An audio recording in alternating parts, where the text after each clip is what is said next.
Olá pessoal, sejam todos bem-vindos. Nesse vídeo nós vamos falar da análise contábil da empresa Klabin. A gente só vai falar dos demonstrativos financeiros, do balanço patrimonial e do demonstrativo do resultado do exercício para verificar como que está a questão da evolução financeira da empresa em relação ao seu patrimônio e a questão operacional em relação ao demonstrativo do resultado do exercício. Lembrando, para quem tiver interesse, a análise está no meu blog, com todos os gráficos. Eu vou deixar o link aí na descrição, e para quem quiser baixar a planilha, o link está aqui. A planilha está disponível gratuitamente, tá? Vamos lá, vamos começar a análise aqui. Começando aqui pelo balanço patrimonial. O balanço patrimonial está dividido entre o ativo total, o passivo total e o patrimônio líquido. O ativo total são todos os bens e direitos que a empresa tem a receber. O passivo total são as obrigações que a empresa tem a pagar com terceiros, e patrimônio líquido é o dinheiro investido pelos sócios e acionistas. Bom, analisando aqui, a gente consegue verificar que o ativo total é superior em relação às obrigações a pagar, ou seja, a empresa tem mais riquezas do que despesas a pagar. E o patrimônio líquido vem diminuindo aqui no período, principalmente no período de 2018 a 2020, vem numa tendência de queda, ou seja, a empresa vem passando por um processo de desvalorização do capital investido pelos sócios e acionistas.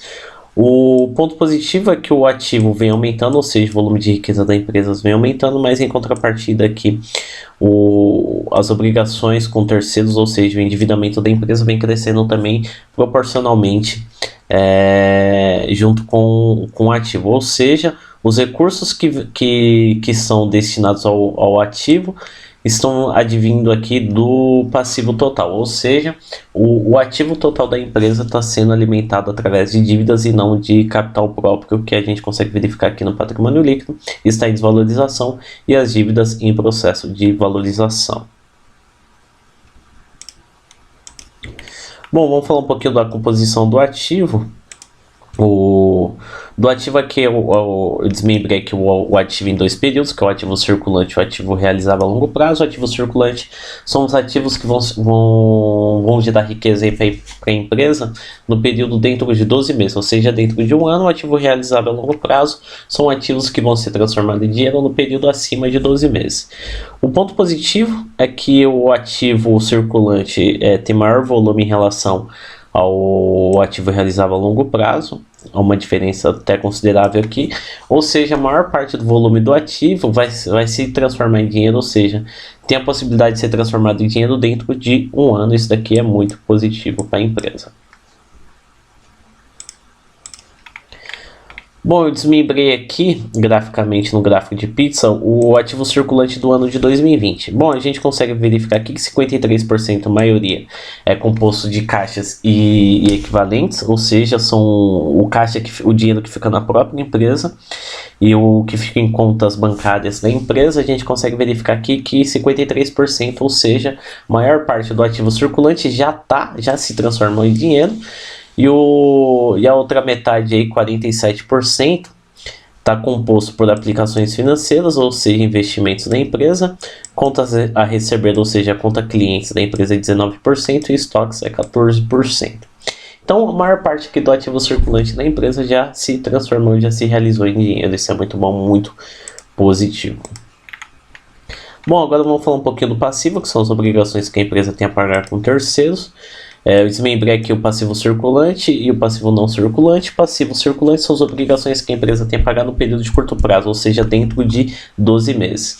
E o passivo não circulante são as obrigações que a empresa tem a pagar acima de 12 meses. Bom, analisando o gráfico aqui, a gente já consegue avaliar que a barra laranja, que é o passivo não circulante, é a maioria, ou seja, a maior parte da dívida da empresa está alocado a longo prazo. Desde 2011 a 2020, essa diferença vem aumentando entre o passivo circulante e não circulante, vem diminuindo aqui principalmente de 2017 a 2020 o volume de passivo circulante, e o volume de dívida a longo prazo da empresa vem aumentando. A gente consegue avaliar aqui que o nível de endividamento da empresa vem crescendo, mas se a gente avaliar para a questão de fluxo de caixa, essa dívida ela vai ser paga num período de longo prazo, ou seja, a empresa vai ter um espaço aí no seu fluxo de caixa adiando essa dívida por um período de longo prazo para a empresa ter tempo suficiente para poder gerar estoque, para poder fazer seu estoque girar e receber de seus clientes. Ter tempo de receber de seus clientes, fazer seu estoque girar também e gerar fluxo de caixa, gerar caixa para a empresa poder honrar essa dívida em dia. Então, o endividamento está alto, mas em contrapartida essa dívida aí está a perder de vista. Bom, aqui eu esbocei as principais contas do ativo, que é os fornecedores e a dívida bruta, analisando também a maior parte aqui da dívida referente aos empréstimos e financiamentos. A dívida bruta é os empréstimos e financiamentos tanto a curto prazo quanto a longo prazo. E os fornecedores aqui é a dívida que a empresa tem com as empresas que fornecem matéria-prima para ela poder produzir os seus produtos. Bom, avaliando aqui, é uma situação um pouquinho preocupante porque a maior parte da dívida, ou seja, praticamente o passivo é composto só de empréstimos e financiamentos. E empréstimos e financiamentos tem custos, né, que são as despesas financeiras, com os juros de empréstimos e financiamentos, que acabam impactando na margem de lucro da empresa, aumentando as despesas financeiras da empresa. Bom, aqui eu esbocei os empréstimos e financiamentos, como que está alocado os empréstimos e financiamentos a curto prazo e a longo prazo. A barra azul os empréstimos e financiamentos de curto período, do período de curto prazo, e os empréstimos e financiamentos a longo prazo é representado pela barra laranja. A gente consegue avaliar também que a dívida da empresa de empréstimos e financiamentos, maior parte está alocado a longo prazo e menor parte a curto prazo, e esse endividamento vem diminuindo aqui de 2018 a 2020, os empréstimos e financiamentos a curto prazo. Ou seja, a empresa está bem endividada, mas ela conseguiu negociar bem e jogar essa dívida para longo prazo. Bom, aqui eu esbocei a dívida a curto prazo, ou seja, a dívida que a empresa tem que pagar dentro de um ano em relação ao caixa dela. O caixa é a barra laranja, os empréstimos e financiamentos a curto prazo é a barra azul. A gente consegue avaliar um ponto positivo, muito bom, que a empresa tem bem mais caixa do que dívida a curto prazo, ou seja, a empresa consegue honrar esses compromissos aí com tranquilidade, principalmente com destaque em 2020 aqui, que diminuiu o volume de empréstimos e financiamentos a curto prazo. 2020 é o menor período de volume de empréstimos e financiamentos a curto prazo, e se a gente avaliar aqui, praticamente o que a empresa tem de caixa é 3 vezes o que ela tem de dívida a curto prazo. Isso é muito bom. Bom, vamos falar um pouquinho aqui do DRE, que é o demonstrativo do resultado do exercício, falando aqui, começando pelas vendas, que é o total, que é a receita líquida. A gente consegue avaliar que o volume de vendas da empresa vem crescendo, ou seja, período pós período a empresa vem crescendo no seu volume de vendas, com o principal destaque aqui em 2015 a 2020 aqui, que esse crescimento ficou mais exponencial para o patamar positivo. O resultado bruto, que é o volume de lucratividade da empresa, só com o seu principal ramo de atividade, a gente consegue avaliar também que a questão da lucratividade da empresa vem num ponto positivo, vem crescendo e se desenvolvendo. Que é a lucratividade da empresa só com o seu principal ramo de atividade, ou seja, não envolve outras operações, é focado só na questão da principal finalidade do que a empresa está aberta, que é a venda do seu principal produto. Então está num ponto positivo, vem crescendo e vem evoluindo a questão do resultado bruto, ou seja, o lucro bruto da empresa. Bom, o EBITDA a gente consegue avaliar o nível de lucratividade da empresa, não só envolvendo o seu principal ramo de atividade, mas com outras operações que envolvem a empresa, mas que não está ligado ao seu principal ramo de atividade. Por exemplo, despesas com o pessoal do administrativo, ou seja, são atividades meio da empresa que contribuem com o seu principal ramo de atividade, que são despesas administrativas, salário do pessoal do administrativo, despesas com honorários com contador, despesas com material de escritório, produtos de limpeza, manutenção predial, ou seja, são outras despesas que a empresa tem, mas que não está ligado diretamente ao seu principal ramo de atividade. E outras receitas que alimentam caixa, mas que não está ligado com a venda do seu produto, por exemplo, venda de algum imóvel da empresa, veículos, computadores, ou seja, receitas que vão entrar dentro do caixa, mas que não está ligado ao seu principal ramo de atividade. E a gente consegue avaliar com a EBITDA da empresa que vem no processo evolutivo de 2011 a 2020, um processo evolutivo positivo, ou seja, pegando aqui o período histórico de 2011 a 2020, está numa tendência de alta forte, estagnou um pouquinho aqui de 2011 a 2017, pouca variação, saltou aqui em 2018, teve uma correção em 2019 e voltou a subir em 2020.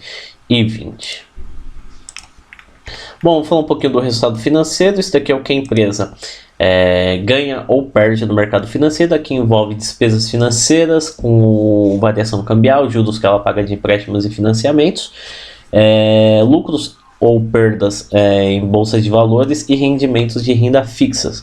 Se está no patamar negativo, quer dizer que as despesas financeiras superaram as receitas financeiras. Se está no patamar positivo, quer dizer que as receitas superaram as despesas. Bom, de 2011 a 2014 teve pouca variação, mas no patamar negativo, ou seja, com as despesas superando as receitas. 2015 aumentou aqui o volume de despesas em relação às receitas. 2016 chegou no patamar positivo, ou seja, as receitas superaram as despesas. 2017 voltou no patamar negativo, aumentando consideravelmente em 2018, reduzindo aqui essa diferença em 2019. Porém, em 2020 aqui teve um aumento drástico aqui das despesas financeiras em relação às receitas, mas aqui se explica em relação à variação cambial com o aumento do dólar. Então aqui o que impactou diretamente com a empresa foi a variação cambial. Se vocês quiserem dar uma olhada, vão no ano de 2020 diretamente, para poder se aprofundar em relação ao assunto da empresa, em relação ao resultado financeiro. Abram lá no RI da empresa os relatórios do ano de 2020. Bom, aqui a gente tem um lucro e prejuízo do período, que a gente consegue verificar o nível de lucratividade da empresa como um todo, ou seja, pega todas as receitas menos todas as despesas, a gente consegue avaliar se teve lucro ou prejuízo no período. Bom, de 2011 a 2020 aqui teve variação desse lucro, mas a empresa foi lucrativa. 2015 aqui teve um prejuízo forte, que se explica que o que contribuiu foi as despesas financeiras.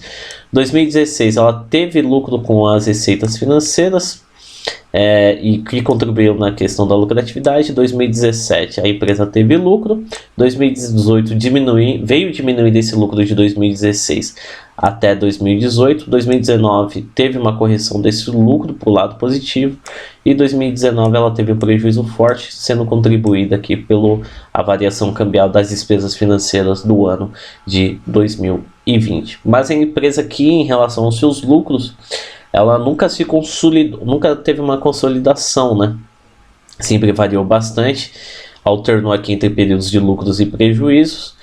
2017 a 2019 aqui teve lucros, mas lucros bem irrisórios, e 2020 aqui a empresa teve um prejuízo forte com contribuição das despesas financeiras. Bom, pessoal, termino a análise aqui, espero que vocês tenham gostado.